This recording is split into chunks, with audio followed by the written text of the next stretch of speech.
அரிசியை அரை மணி நேரம் ஊற வச்சுக்கணும். அதுக்கப்புறம் குக்கரில் தேவையான அளவு எண்ணெய் ஊற்றிக்கணும், வெங்காயம் நல்லா வதங்குற அளவுக்கு. அதுக்கப்புறம் 1 ஸ்பூன் நெய் விட்டு அதுக்கப்புறம் ஸ்பைசஸ், பட்டை, லவங்கம் இதெல்லாம் போட்டு நல்லா இது பண்ணிக்கணும். அதுக்கப்புறம் வெங்காயம் போட்டு பச்சை மிளகா போட்டு நம்ம நல்லா வதக்கிக்கணும். அதுக்கப்புறம் கொஞ்சம் வதங்கி வரும்போது இஞ்சி பூண்டு பேஸ்ட்டு போட்டு நல்லா வதக்கிக்கணும். ப்ரௌன் ஆனதுக்கப்புறம் தக்காளி போட்டு மிளகாப்பொடி போட்டு நல்லா கிண்டி விடணும். ரொம்ப கிரேவி மாதிரி தக்காளி ஆக்கிடக்கூடாது.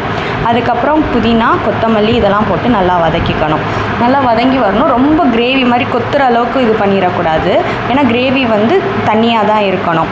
அதுக்கப்புறம் மஷ்ரூம் போட்டு அதுக்கப்புறம் தயிர் ஊற்றி நல்லா கிளறி விட்டுக்கணும். அந்த ஸ்பைசஸ்ஸு, மசாலா எல்லாம் சேர்கிற அளவுக்கு கொஞ்சமாக தண்ணி ஊற்றி அது கொஞ்சம் வெந்ததுக்கப்புறம் பிரியாணி பொடி போட்டுக்கணும். பிரியாணி பொடி நாங்கள் வீட்டிலே செஞ்சுருப்போம். நீங்கள் வீட்டில் வாங்கினாலும் சரி, இல்லை கடையில் வாங்குகிற கரம் மசாலா போட்டாலும் சரி. அதுக்கப்புறம் டம்ளர் அரிசிக்கு 1.25 டம்ளர் தண்ணின்னு அளவு வச்சு ஊற்றி எடுத்து இது தம்மில் 20 நிமிஷம் போட்டால்